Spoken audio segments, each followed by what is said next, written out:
Hey guys, welcome back to the channel. Today, we're diving deep into the world of unsolved mysteries, but with a twist. We're looking at cases that were ice cold for years before finally cracking under pressure. These are the stories that kept investigators up at night and left everyone wondering, what the hell happened? Get ready to have your mind blown because we're about to unravel 10 of the most bizarre and unbelievable cold cases ever solved. This case, man, it's straight out of a horror movie. February 2017, Delphi, Indiana. Two teenage girls, Liberty German and Abigail Williams, decide to go for a hike on a warm winter day. They even posted some photos on Snapchat, just typical teenager stuff. But then, they vanished. The next day, their bodies were found near the trail. The whole community was in shock. Who could do something so horrific? The police launched a full-scale investigation, but the killers seemed to have vanished into thin air. But then, a chilling discovery. Liberty had the presence of mind to record a video on her phone during the encounter. The killer's voice, his face partially obscured, he's telling them to go down the hill. For years, the case went cold until, in 2022, police arrested Richard Allen, a local man who had been hiding in plain sight. The evidence against him? Still under wraps. The trial hasn't even started yet. This one, it's a classic case of a seemingly perfect life hiding a dark secret. Laci Peterson, young, beautiful, and pregnant with her first child, was living the American dream with her husband Scott. Christmas Eve 2002, Laci disappeared from her home in Modesto, California.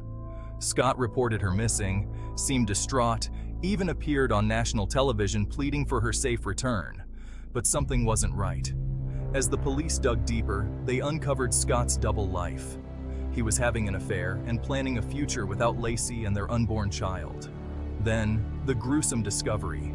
Laci's body and the body of their unborn son washed ashore in San Francisco Bay. The evidence was circumstantial, but it was enough. Scott Peterson was convicted of murder and sentenced to death. This case changed the way we think about missing children.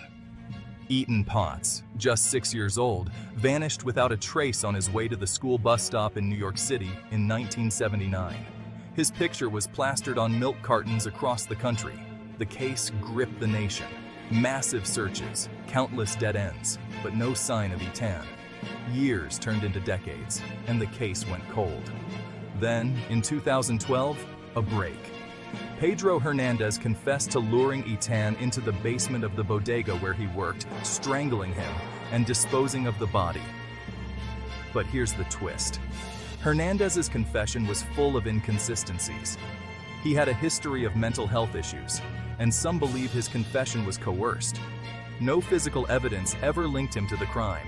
Etan's body was never found. We may never know for sure. Chapter 4. The West Memphis 3. Wrongfully Accused.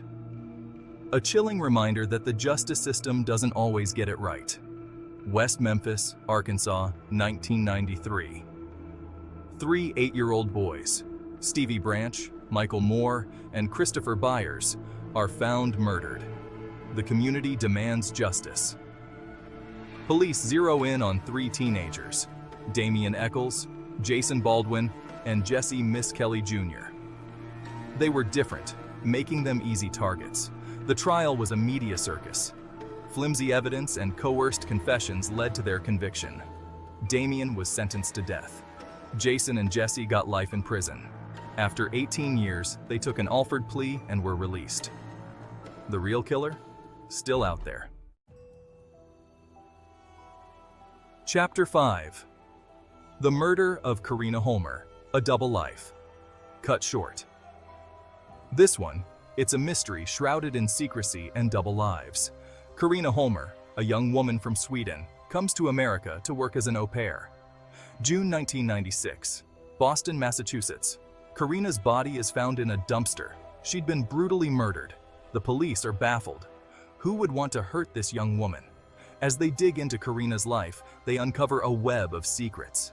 She was living a double life, going to clubs, meeting strange men, and involved in something she wasn't telling anyone about.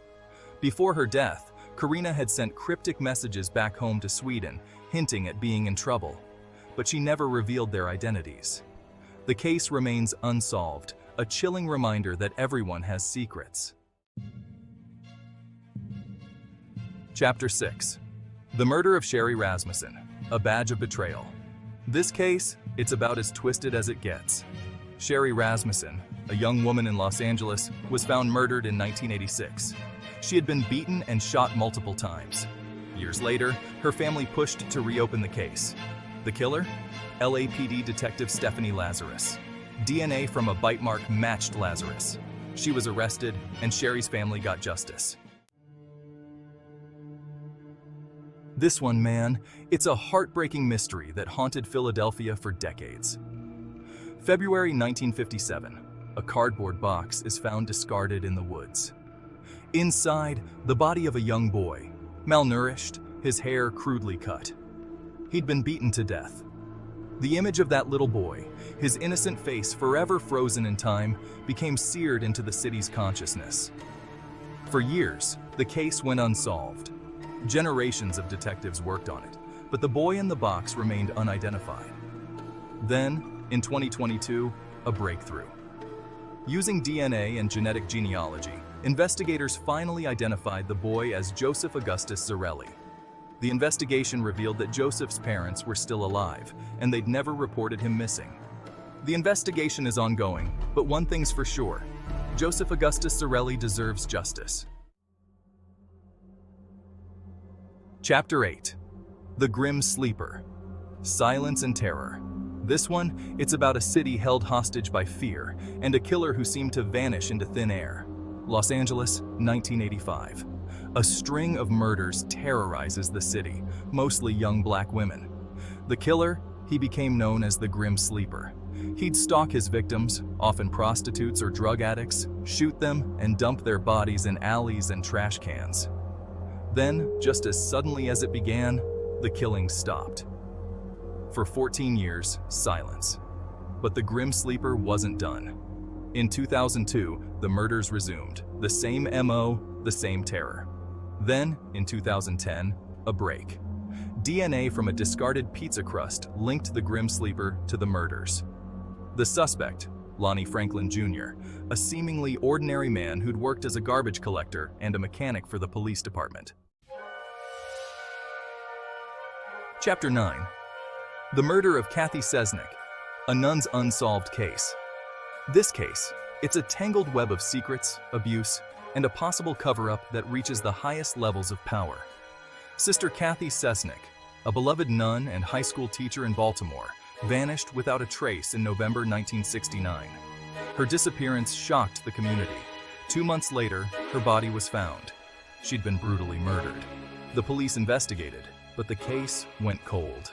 Years later, whispers turned into accusations.